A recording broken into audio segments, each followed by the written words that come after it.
మాసంలో పరమశివుణ్ణి దర్శిస్తే సకల కష్టాలు తొలగుతాయని, బ్రహ్మసూత్రం ఉన్న శివలింగాన్ని ఆరాధిస్తే కోటిసార్లు శివారాధన జరిపినట్లు అని పురాణాలు ఘోషిస్తున్నాయి.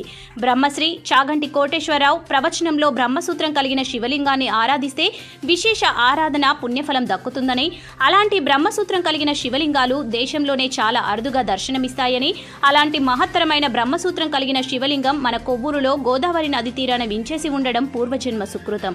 ఇలాంటి అరుదైన పరమ పవిత్రమైన బ్రహ్మసూత్రం కలిగిన శివలింగం కొవ్వూరు పట్టణం టోల్గేట్ సమీపంలో శ్రీనివాస స్థాన ఘట్టం నందు కలిగి ఉన్నది అని తెలియజేయటకు ఆనందించుచున్నాము. సర్వేజన సుఖినో భవంతు. ఓం నమః శివాయ. ఎప్పుడైనా గమనించారో లేదో, ఒక్క శివలింగానికే ఒక ప్రత్యేకమైన గుర్తు ఒకటి ఉంటుంది.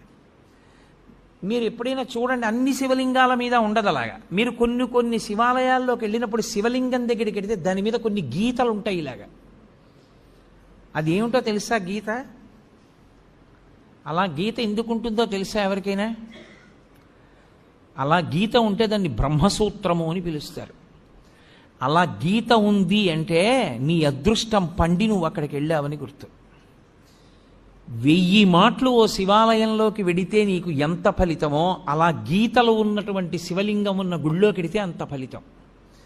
విశేషమైన ఆరాధనీయమో అని గుర్తు. అలాంటి శివలింగం ఉన్న గుడిలోకి వెడితే తప్పకుండా మీరు మీ ద్రవ్యాన్నో, మీ బలాన్నో, మీ సంపత్తినో, మీ పాటనో, మీ పద్యాన్నో, మీ కష్టాన్నో అక్కడ వినియోగించాలి. శివలింగం మీద గీతలు కనపడ్డాయనుకోండి, బ్రహ్మసూత్రం ఉందనుకోండి, బయటికి వచ్చి కాళహస్తీశ్వర శతకంలో 2 పద్యాలు చదవాలి.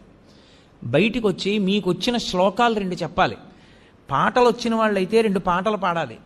బలం ఉన్నవాడివైతే పల్లకి పట్టుకోవాలి, లేదా గుడి కొంచెం సేపు తుడిచి వెళ్ళిపోవాలి. నీ దగ్గర డబ్బున్నవాడివైతే వెంటనే ఆ శివాలయంలో నువ్వు 100 రూపాయలు ఖర్చు పెట్టేవాడివి, బ్రహ్మసూత్రం ఉన్న శివలింగం ఉంటే 1000 రూపాయలు ఖర్చు పెట్టాలి. ఎందుకంటే నీ జన్మ పడ్డి అక్కడికి వచ్చావని గుర్తు. అది 1,000,000 రెట్ల ఫలితాన్ని ఇచ్చేస్తుంది. ఒక రుద్రాభిషేకం ఒక చోట చేస్తే ఏ ఫలితమో, బ్రహ్మసూత్రం ఉన్న శివలింగానికి చేస్తే 1,000,000 రెట్లు విశేష ఆరాధనా ఫలితముని ఇచ్చేస్తుంది ఆ శివలింగం. అలా ఇవ్వగలిగిన శివలింగం అని గుర్తు చెప్పడానికి వచ్చిన వాళ్ళకి బ్రహ్మసూత్రం ఉంటుంది దాని మీద. అది చెక్కినప్పుడే ఆ బ్రహ్మసూత్రం చెక్కుతారు. బ్రహ్మసూత్రం ఉన్నది మీకు పరాకు చెప్పినట్టు శివలింగం మీద. జాగ్రత్తగా ఉండు సుమా.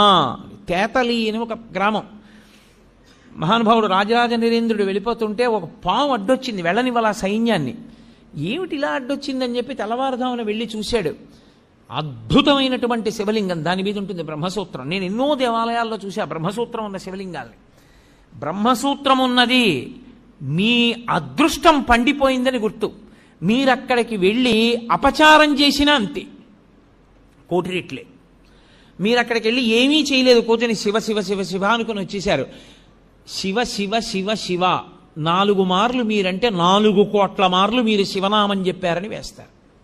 బ్రహ్మసూత్రం ఉన్న దేవాలయంలో ఏది చేసినా 1,000,000,000 అని గుర్తు. నేను మాటకంటున్నాను, దానికి లెక్క లేదు అసలు. విశేష అని శైవాగమం అంత గొప్పది బ్రహ్మసూత్రం ఉన్నది. అందుకే శివాలయంలోనే 2 సూత్రాలు ఉంటాయి, సోమసూత్రము, బ్రహ్మసూత్రము.